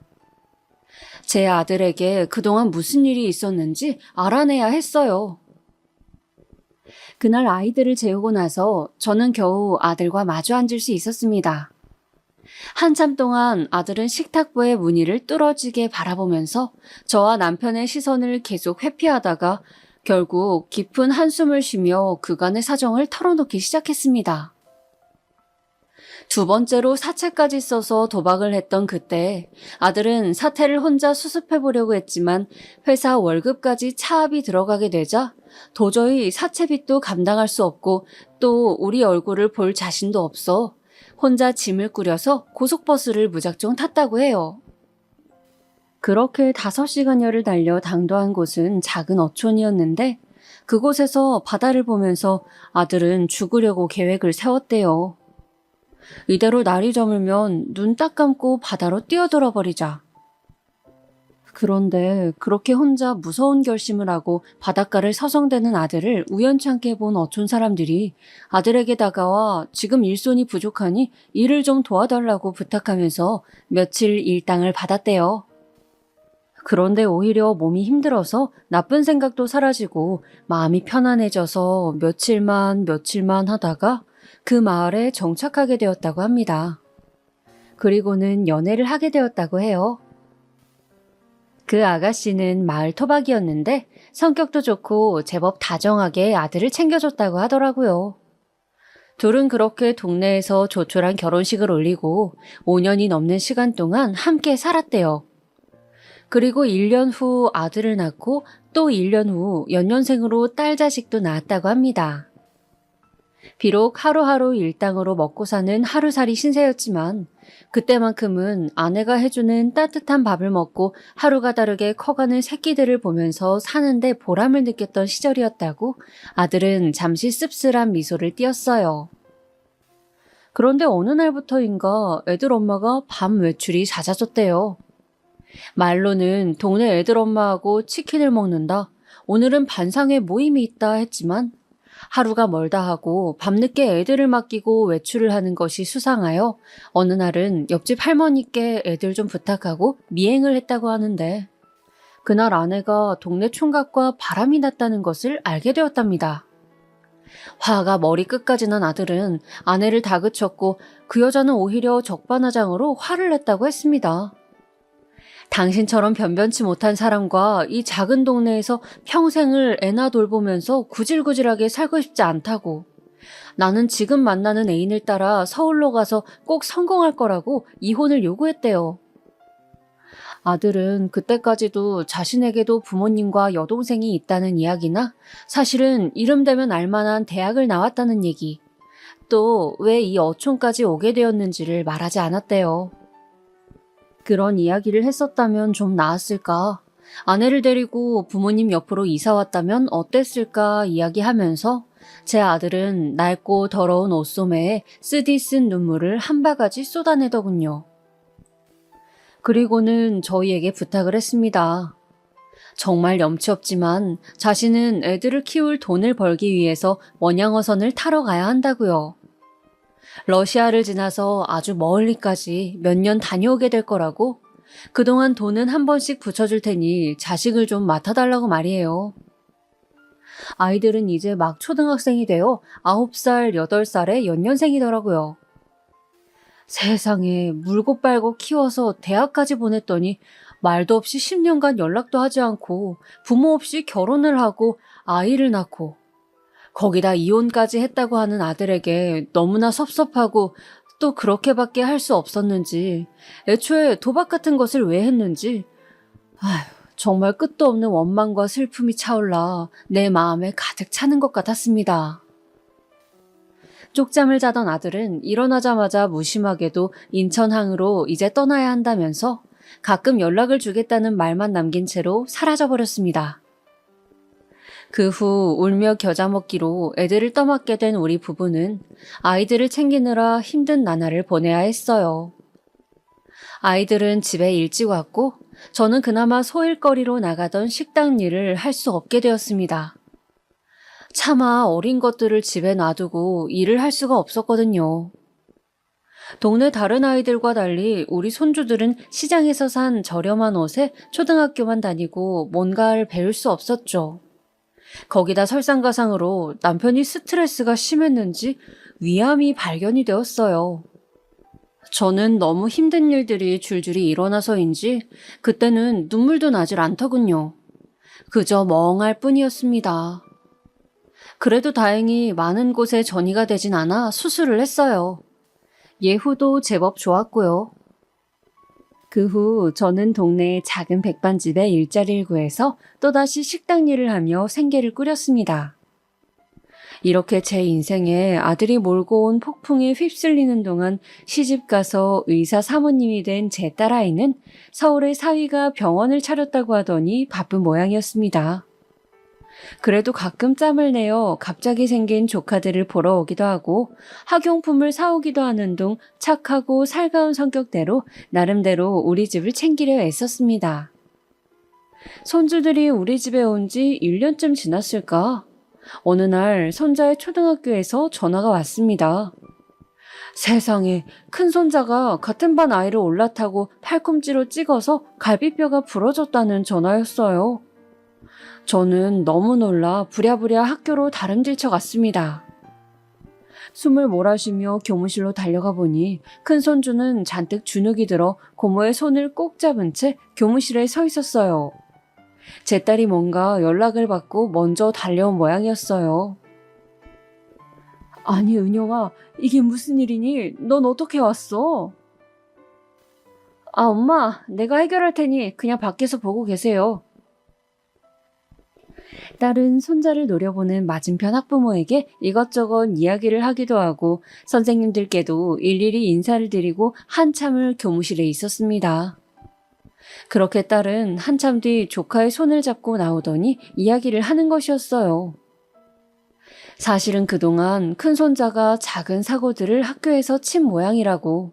좁은 동네이다 보니 아이들이 너는 왜 갑자기 할머니 집에 왔냐? 엄마 아빠는 어디 있냐? 학원은 왜 하나도 안 다니냐는 둥 짓궂게 놀린 모양이더라고요. 그래서 조카가 그때부터 학교에서 크고 작은 소란들을 부려 가끔 전화가 오곤 했다는 겁니다. 저는 놀라서 왜 그 전화가 너에게 갔냐고 하니 딸이 무슨 일이 있으면 고모니까 저에게 이야기 좀 해달라고 미리 담임 선생님께 얘기를 했다고 해요. 이번에도 조카 말에 따르면 상대 아이가 거지라고 놀린 모양이라고 하면서 치료비를 넉넉히 주기로 했고 다시는 그런 소리를 하지 않기로 했다고 딸아이는 담담하게 말했습니다. 저는 딸의 손을 붙잡고 너무 고맙다고 연신 이야기를 했어요. 딸은 그저 엄마 아빠랑 조카들이 잘 지내면 되었다고 제 손을 잡고 이야기하더군요. 그 얼굴이 어쩐지 지쳐 보였지만 저는 더 이상 묻지 않았습니다. 그 후로도 아들은 연락 한 통도 없었고 저는 힘든 나날들을 버틸 기운이 점점 없어지고 있었어요. 문득 초봄의 어느 날 저는 딸에게 전화를 먼저 걸었습니다. 그때의 마음은 그 애에게 뭔가를 바라는 것이 아니라 딸과 그저 즐거운 시간을 가지고 싶었어요. 그래서 저는 다짜고짜 딸아이에게 연락을 해서 서울에 한번 가겠다고 얼굴 본 지도 오래됐는데 밥 한 끼 함께 먹자고 했습니다. 그리고 식당 일을 휴가 내고 딸의 결혼식에 딸이 맞춰줬던 고급 치마 정장을 차려입고 머리에 고데기도 하고 오랜만에 화장도 한 채 고속버스를 타고 서울에 도착했습니다. 딸은 오늘 할 일이 많아서 저를 터미널로 데리러 올 수 없다고 미안하다고 했지만 저는 다 괜찮았어요. 하나도 섭섭하지 않았습니다. 저는 조금 헤맸지만 물어물어 딸이 예약했다던 식당에 드디어 도착했습니다. 그곳은 일식집이었는데 깔끔하고 으리으리했고 한 직원이 나서서 룸으로 안내해 주더군요.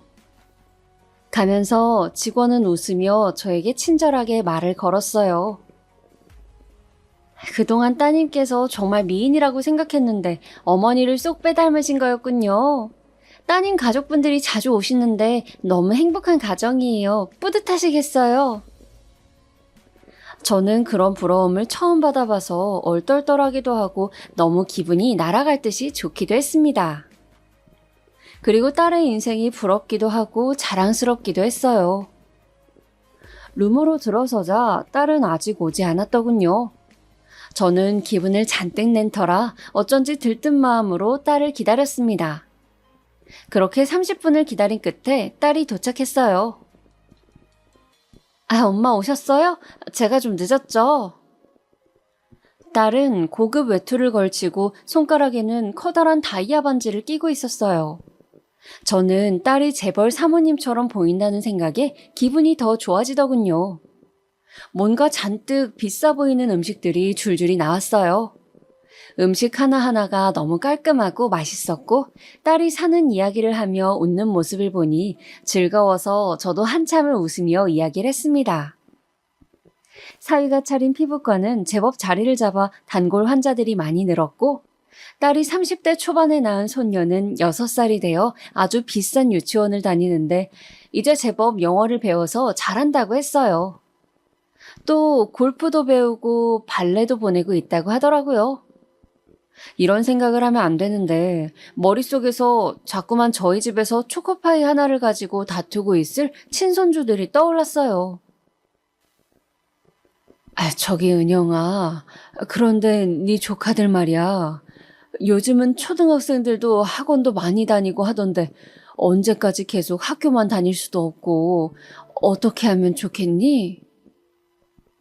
그 순간 웃으며 자기 딸 이야기를 하던 딸의 표정이 미묘하게 바뀌는 것을 저는 보았습니다. 엄마, 조카들도 당연히 뭔가 배우면 좋긴 한데 그래도 일단은 형편에 맞게 해야 되지 않을까요? 아, 그래, 그렇긴 한데 얘. 그래도 그 아이들이 네 조카잖니. 네가 나서서 좀 학습 계획도 짜주고 챙겨주면 어떨까? 그냥 너 사는 이야기를 들으니 우리 아들 새끼들인데 내가 뭔가 해주는 것도 없는 것 같고 마음이 안 좋구나. 엄마, 제가 한 번씩 용돈도 주고 학교에서 필요하다는 것들도 보내주고 있잖아요. 그런데 저도 시댁서 용돈 받아 아껴서 주는 입장이라 여기서 제가 뭘 더 해주기는 좀 힘들어요. 그래도 네 오빠가 안 불쌍하니? 애지중지 없는 형편에 도시로 대학까지 보냈는데 지금 원양어선이나 타고 있고 손주들도 피죽도 못 얻어먹은 애들처럼 말라가지고 내가 애들 볼 때마다 너무 속이 상해서 그래. 이제 너는 살만하지 않니? 네가 가진 거 조금 나눠주면 어때서 그래? 오빠가 분명 멀리서도 고마워하고 나중에 갚을 거야, 은영아. 순간 딸은 자리를 박차고 일어섰습니다. 그리고 소리를 지르더군요. 엄마! 엄마는 내가 오빠 때문에 사채비 갚으면서 어떻게 살았는지 기억도 안 나요? 나는 아직도 그때만 생각하면 밤에 잠이 안 와요. 오빠라는 인간 하나 때문에 엄마 아빠가 평생 모은 재산 다 날리고 거지 같은 빌라 사는 것도 싫어서 자주 안 가는 거예요. 솔직히 크면서 항상 오빠한테 지원 다 해주고 나한테 해준 것도 없잖아요. 이제 왜? 나 좀 살만하다 싶으니까 뭐 콩고물이라도 받아먹고 싶어요? 조카? 누구 배에서 나왔는지도 모를 애들까지 내가 조카로 받아주고 뭐 생활비라도 다달이 붙여야 돼요? 그동안 큰 조카 사고 친 거 해결하는데 합의금이 얼마나 들었는지는 아세요? 그 합의금 때문에 시댁에서도 아시게 돼서 제가 얼마나 꾸중 들었는지 아냐고요. 이번에 자기 아들이 뭐가 부족해서 열쇠 몇 개 못 받고 그런 결혼했냐고. 네가 아무리 잘해도 아파트, 차, 빌딩 그런 거 못 받은 거 아쉽다고 그런 소리까지 하시던데 그럴 때마다 내가 얼마나 억장이 무너지는지는 알아요? 엄마 솔직히 나 결혼할 때 꼴랑 100만 원 준 거밖에 더 있어요. 오빠한테 지원해준 거, 돈 쓴 거 나한테 반만! 아니, 3분의 1이라도 해줬다면 내가 이러고 눈치 보면서 살겠냐고요. 이런 소리 하실 거면 재수 없으니까 얼른 일어서세요. 꺼지라고요. 저는 딸의 처음 보는 격앙된 모습에 너무 놀랐습니다. 그저 순간 친손주와 외국에서 배를 타며 고생할 아들이 안쓰러워 주책 없는 한마디를 한 것에 딸이 이렇게까지 악을 쓰면서 화를 낼 줄은 생각도 못했거든요. 그저 아들이 사고치는 걸 부모니 어쩔 수 없이 내 업보다 하며 감내했는데 저는 딸도 오빠니까 어쩔 수 없다고 생각해주는 건 줄 알았습니다. 그런데 딸은 아직까지도 오빠에 대한 감정이 풀리지 않고, 아니, 오히려 응어리가 되어 더욱 단단해져 있는 것 같더군요. 그러나 그렇다곤 해도 어떻게 낳아주고 키워준 부모에게 꺼지라고 그런 말을 할 수가 있을까요? 저는 착하고 착했던 제 딸이 왜 이렇게 변했나 생각하면서 말했습니다. 그래, 네 마음 잘 알겠다. 결혼하고 자주 들리지 않아 섭섭했지만 바빠서 그렇겠거니 생각했고 잘 사는 모습 보기 좋다고 생각했는데 부모에게 대놓고 그런 소리까지 할 정도면 이제 너는 내 자식이 아닌 것 같구나. 오늘 잘 얻어먹었다. 내가 사줬어야 하는데 염치 없지만 돈이 없네. 앞으로 그 잘난 시댁 어르신 모시고 잘 지내라. 말을 겨우 마치고 간신히 비틀대는 몸을 일으켜 한 발 한 발 걸어갔습니다. 지금 넘어지면 안 된다는 생각을 하면서요. 그렇게 저는 외국으로 떠난 아들과 절연하다시피 한 딸을 가슴에 품고 피눈물을 흘리면서 어린 손주들을 돌보며 식당 일로 하루하루를 보냈습니다. 때로는 손주들이 너무 버거워서 잠든 손주들의 볼을 쓰다듬으며 한없이 울었습니다. 고아원에 맡길까라는 몹쓸 생각도 했죠. 그때만큼 인생이 고통스러웠던 때가 없는 것 같아요. 정말로 새벽에 일어나서 밤 늦게까지 집에서 할 수 있는 부업이라도 하면서 아픈 허리와 손목을 파스로 덕지덕지 도배를 한 채로 버틸 때면 이 한 목숨 부지하기가 너무 힘들다는 생각과 그저 얼른 죽고 싶다는 생각뿐이었습니다. 그러나 차마 아직 어린 두 손주와 암을 겨우 이겨낸 남편 앞에서 그런 내색을 할 수가 없어서 많이 힘들 때면 집 앞 골목에 나가서 횡단보도를 천천히 건너면서 지나가는 차가 나를 혹시 치고 간다면 편하게 죽을 수 있을까? 죽으면 이런 지옥 같은 삶이 끝나겠지. 이렇게 힘든 시간을 견디며 끝까지 목숨을 붙잡고 살아서 어떤 좋은 꼴을 본다고 이러고 살고 있나, 이런 생각들로 시간을 보내는 것이었어요. 그렇게 힘든 나날이 쌓여 시간이 흐르고 큰 손주가 중학생이 될 즈음이었습니다. 제가 일하던 백반집 사장님이 어느 날 그러시는 거예요. 언니, 제가 사정이 있어서 다른 지방에 좀 가 있어야 하는데 언니가 당분간 맡아서 이 식당 운영을 좀 해보시면 어떻겠어요? 제가 없는 동안 나오는 수입은 언니가 다 가지셔도 돼요. 저는 그저 이 식당 계속 유지되기만 하면 되거든요. 뜻밖의 제안이었습니다. 저는 좀 얼떨떨했지만 사장님은 그저 몇 달 지방에 간 김에 푹 쉬려고 그러신다는 말을 남기고 저에게 가게를 통으로 맡기고 가셨어요. 저는 사장 아닌 사장이 된 것에 신이 나서 신나게 식당 일을 했어요. 다행히 남편이 건강이 괜찮고 아이들도 제법 자라서 제가 일에 좀 더 몰두할 여건이 되었죠. 그러던 중 옆집에 새로 수제 햄버거 집을 오픈했다며 한 청년이 인사를 하러 왔어요. 요즘 사람 같지 않게 시루떡을 한 접시 들고요. 저는 떡을 들고 인사를 오는 게 너무 오랜만이라 마음이 푸근해지는 것 같아 그 청년과 가끔 수다를 떨게 되었어요. 대학을 졸업하고 학생 때부터 햄버거를 좋아해서 결국 창업을 하게 되었다고 하더군요. 그리고 이야기를 나누다가 청년은 어머니도 저처럼 배달 어플 한번 써보세요. 이게 생각보다 쏠쏠하거든요. 라며 뭔가 어려워 보이는 어플이라는 것을 설명해 주었습니다. 업체에 이야기하고 가게 메뉴나 금액을 올리면 사람들이 배달 주문을 시킨다는 거였어요. 나는 나이가 많아 이런 어려운 것은 잘 못한다고 자신이 없다고 했더니 청년이 선뜻 저에게 그러면 이거 어플 관리하는 거랑 배달하시는 분들 오시면 어떻게 하는지 배달 용기 같은 거는 제가 다 알아서 해드릴게요 라며 저에게 용기를 주는 것이었어요. 저는 그 청년의 이야기에 새로운 도전을 해보고 싶다는 마음이 들었어요.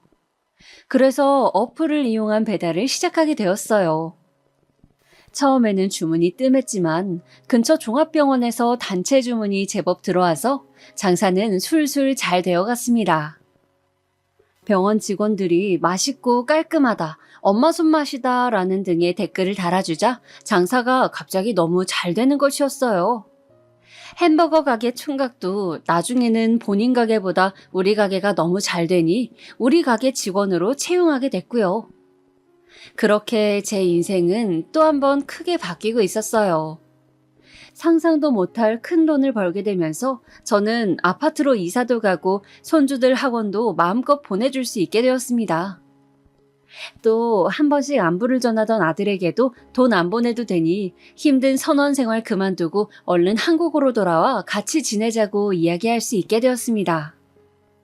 이 모든 것이 제 힘과 행운으로 이루게 되었다는 게 너무 믿기지 않고 행복했어요. 물론 기쁜 마음의 한켠에는 울던 딸아이의 모습이 날카로운 아픔으로 남아있었지만요.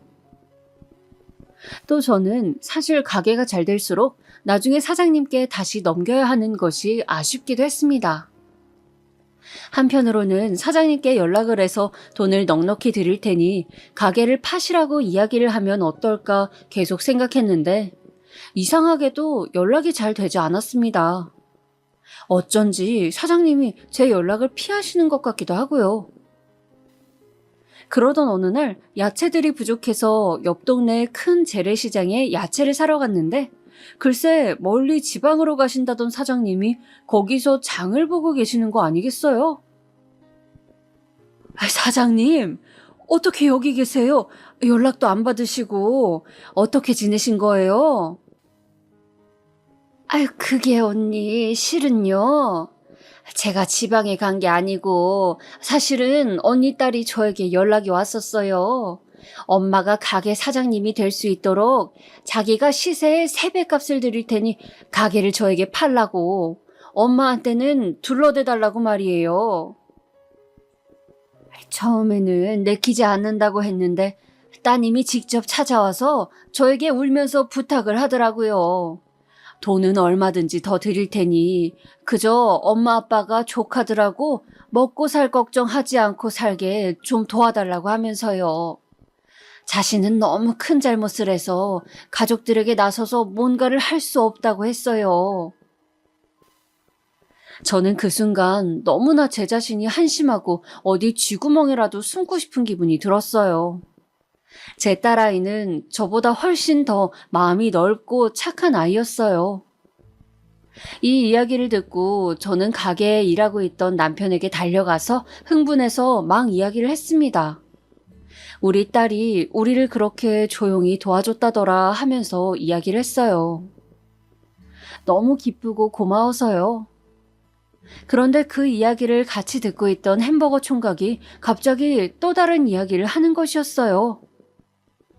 사실은 자기가 배달 어플 알려주고 이것저것 도와준 것도 딸의 부탁이었다고요. 그리고 월급이라며 다달이 돈을 보냈다고요. 저는 망치로 머리를 맞은 듯이 놀라고 말았어요.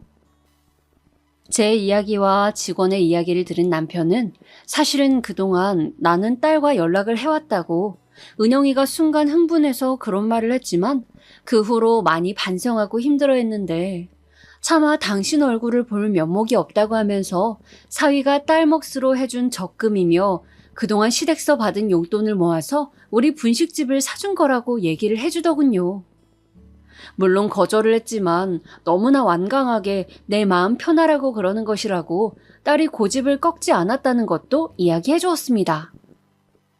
그리고 병원 주문이 많았던 것도 사위랑 정말 친한 친구가 그 병원에서 제법 높은 자리에 있다 보니 분식집은 여기로 하라고 아예 지정을 해줬었다고 해요. 그러면서 그래도 댓글 쓴 거는 그 사람들이 솔직하게 쓴 거라고, 당신 솜씨가 좋아서 그렇지 라며 남편은 제 손을 잡고 미소를 지었습니다. 저는 그 길로 딸이 사는 서울로 고속버스를 타고 부랴부랴 올라갔습니다. 고속버스를 타고 저는 내내 가슴을 치며 울었어요. 더 이상 울지 않으려고 했지만 계속 눈물이 흘러나와서 멈출 수가 없었습니다. 딸이 사는 집으로 도착해서 마침내 딸의 얼굴을 마주대했을 때 저는 울지 않으려고 그토록 애를 썼건만 무너져버리고 말았어요. 그동안 네가 애쓴 이야기를 들었노라고. 그렇게 돌아서 나온 후로 하루도 네 생각을 하지 않은 날이 없었다고 저는 울었습니다. 어디서 그렇게 많은 눈물이 나오는지 눈물이 계속 폭포같이 흘러나왔어요. 딸은 눈시울을 붉히며 눈물방울을 떨어뜨리면서 제 이야기를 들어주고 몇 시간이고 제 어깨를 토닥여 주었습니다. 그 후 딸은 자신의 이야기를 해주더군요. 그 순간 욱해서 화가 났지만 돌이켜 생각해보니 고등학교 졸업 후 형편 때문에 대학을 보내줄 수 없다고 말하며 엄마가 눈물을 글썽이던 그 순간과 아무리 살림이 빠듯했어도 뭐라도 더 해주려 했던 엄마의 모습이 계속 생각이 났다고요. 그리고 간호조무사 하고 싶다고 했을 때 엄마가 모아두었던 갯돈을 깨서 공부할 돈을 마련해주며 열심히 하라고 격려해 주셨던 것과 결혼식에서 사위의 손을 잡고 해준 것이 없어서 미안하다며 우리 딸 잘 좀 부탁한다고 연신 고개를 숙이던 그런 모습들이 떠올랐다고 했어요. 그래서 뒤에서 도울 수 있는 방법을 찾다 보니까 여차저차해서 그렇게 돕게 되었다고 합니다. 그렇게 저는 딸과 몇 년간 연을 끊었던 것이 무색하게 다시 각별한 사이로 돌아갈 수 있었습니다. 먼 길을 돌아왔지만 이제나마 편하게 딸을 다시 볼 수 있게 되어 너무나 행복합니다. 그리고 저의 마지막 숙제였던 아들도 긴 항해를 마치고 집으로 돌아오면서 저희 가족은 아들네와 함께 식당을 운영하면서 먹고 사는 걱정 없이 지내게 되었고 딸은 여전히 부유하게 잘 지내고 있답니다. 저는 딸의 인생을 보고 정말 착하게 살면 복을 받는다는 말을 진심으로 믿게 된 것 같아요. 또 제가 이 나이까지 살아보니 사람의 인생은 다 정해진 때라는 것이 있는 것 같아요. 힘들 때는 힘든 일이 끝도 없이 겹치지만 그 시간을 지혜롭게 견뎌내면 반드시 보상받는 날이 온다는 생각도 들었습니다. 지금까지 제 사연을 들어주신 여러분들, 지금 삶이 팍팍하고 괴로우시더라도 분명히 하늘에서 다 보고 계신답니다. 하루하루 힘내서 열심히 생활하세요. 그러다 보면 제 인생처럼 분명히 좋은 날이 온다는 것을 꼭 말씀드리고 싶어요.